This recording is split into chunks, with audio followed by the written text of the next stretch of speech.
Good morning, students. Let's start our today's lesson with chapter number 10, light reflection and refraction. So in earlier classes, we studied the reflection of light. हमने previous classes में reflection of light पढ़ा by spherical mirrors, plane mirrors, पूरे उनके laws पढ़े, rules पढ़े and the image formation by spherical mirrors. The magnification and the sign convention and the numericals based on these reflection of light. Now in this lesson we are starting the refraction of light. अभी तक हमने reflection पढ़ा in which the light, when the light falls on a surface, it bounces back in the same medium.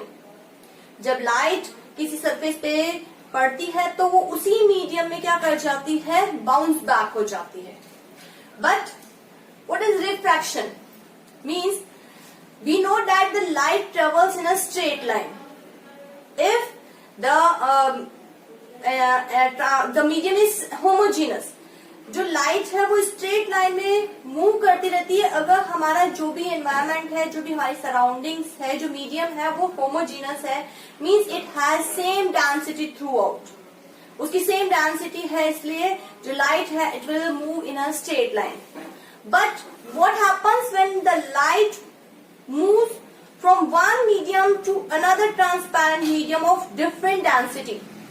पर ऐसा मतलब अगर light किसी एक मीडियम से दूसरे मीडियम में जा रही है जिनकी डेंसिटी डिफरेंट है, तब क्या होता है? Then the light, when the light moves from one medium to another medium of different density, it changes its direction.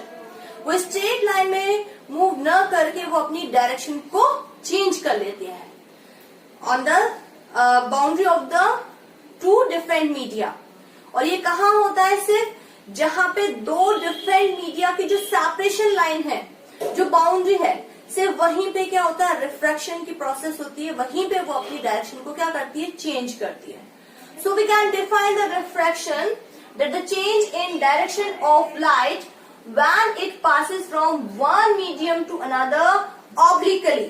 हमने यहाँ पे एक वर्ड और यूज किया है obliquely, यानी कि जब जो लाइट रे है वो वन मीडियम से अनदर मीडियम में ट्रैवल तो कर रही है पर उस पर कैसे फॉल हो रही है, obliquely, यानी कि तिरछी आ रही है.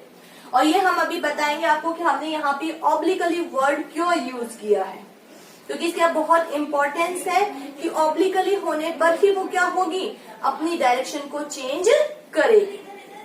सो this is the definition of refraction. Why the light changes its direction when it enters from one medium to another medium. जब लाइट एक मीडियम से दूसरे मीडियम में एंटर कर रही है of different density, why it changes its direction? Because the medium have different densities. उनकी density different है. That's why the speed of light also different in different media. क्योंकि उनकी डेंसिटी अलग अलग है, डिफरेंट मीडिया जो है उनकी डेंसिटी अलग है, इसलिए उन डिफरेंट मीडिया में जो लाइट की जो स्पीड है वो भी क्या होती है, डिफरेंट होती है. That's why the light changes its direction. So we can see that the light is, this is the light ray which is falling on this boundary of second media. Means this is the one medium, this is the first medium and this is the second medium. दो media है and this is the separation boundary. When the light falls obliquely on the second media, when it enters on in the second medium, then it changes its direction. We can see that this is the direction of the incident ray, so it can go through this line. This should be the direction, but it do not go in this direction. It bend towards the normal or it bends away from the normal. या तो ये normal की तरफ band हो जाती है या normal से दूर की तरफ क्या हो जाती है, बैंड हो जाती है. So we can see that this is the process of refraction when the light ray falling on the when the light enters from one medium to another medium obliquely, it changes its direction. So this is called refraction. Now in this refraction we can see that this is the normal, that is the perpendicular with the surface of the two media.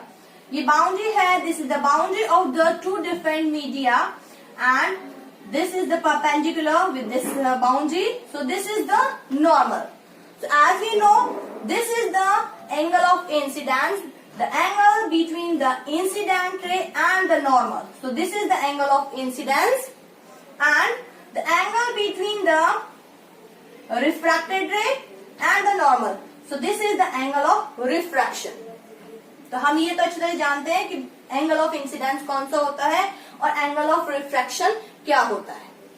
So when the light enters from rarer medium to denser medium, or we can see that if the light entering from one medium to another medium, it bends towards the normal.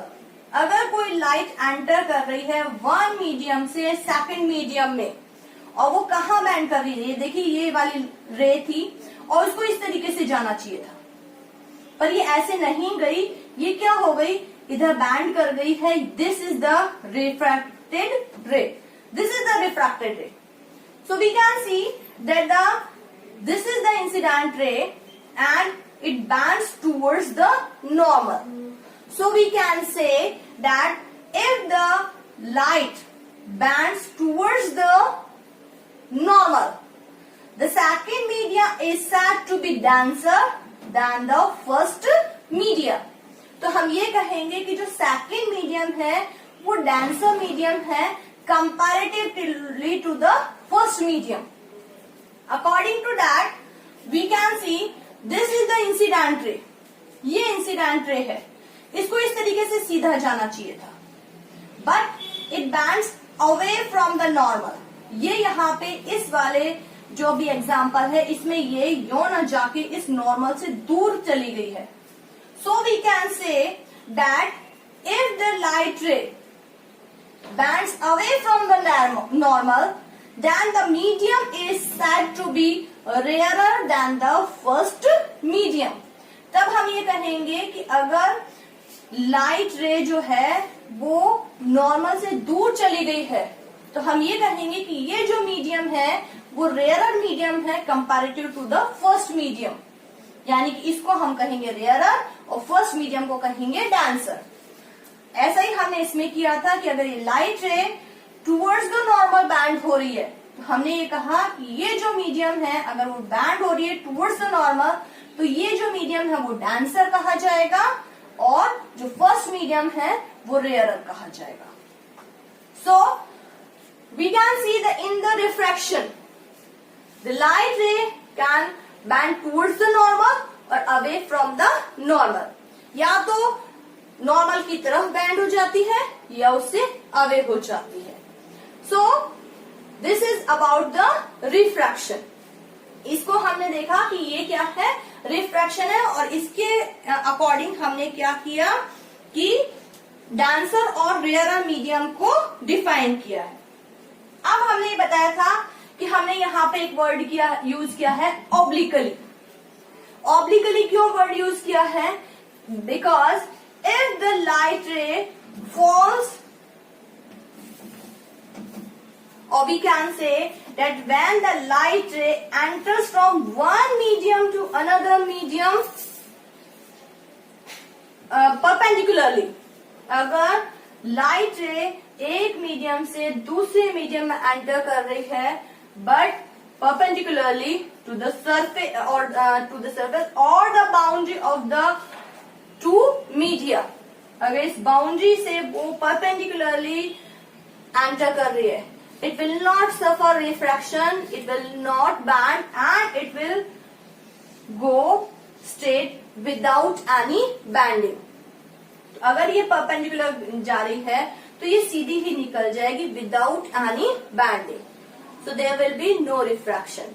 अगर हमने इसको ये perpendicularly, ये first medium था, ये second medium था of different density, पर अगर ये इस पे परपेंडिकुलर जा रही है so it will go straight without any bending. यहाँ पे हमने देखा कि ये विदाउट बैंडिंग जा रही है, सीधी आ रही है तो सीधी निकल रही है, कहीं पे इसका कोई बैंडिंग नहीं हुई है। That's why we have used a word obliquely. ये हमेशा अगर हम रिफ्रैक्शन की बात कर रहे हैं तो ये जो लाइट है it should be incident on the boundary obliquely of the true media. True media की जो बाउंड्री है उस पे ऑब्लिकली फॉल होनी चाहिए। So we have seen that when the light enters from one medium to another medium, it bends or it changes its direction, which is the cause of refraction, or we can say the refraction takes place. So we can conclude that in different media the speed of light is different. Her medium में light की जो speed है वो different होती है। So the light does not travel on the same path in every medium. It changes its path when it moves from one medium to another medium. क्योंकि हर जो light है, जो गिवन लाइट है, हमारे पास जो पर्टिकुलर कलर की light है उसकी जो स्पीड है वो हर मीडियम में क्या होती है, डिफरेंट होती है। और उस डिफरेंट स्पीड की वजह से it do not travel on the same path, it changes its path. That is the cause of refraction. उसी की वजह से रिफ्रैक्शन होता है और जो लाइट होती है वो अपने पाथ से बैंड हो जाती है। तो इसके अलावा हम जो अपनी डेली लाइफ है उसमें भी बहुत सारे एग्जाम्पल्स एक्सपीरियंस करते हैं रिफ्रैक्शन के, वो हम और डिस्कस करेंगे। आज के लिए इतना ही। Thank you and have a nice day.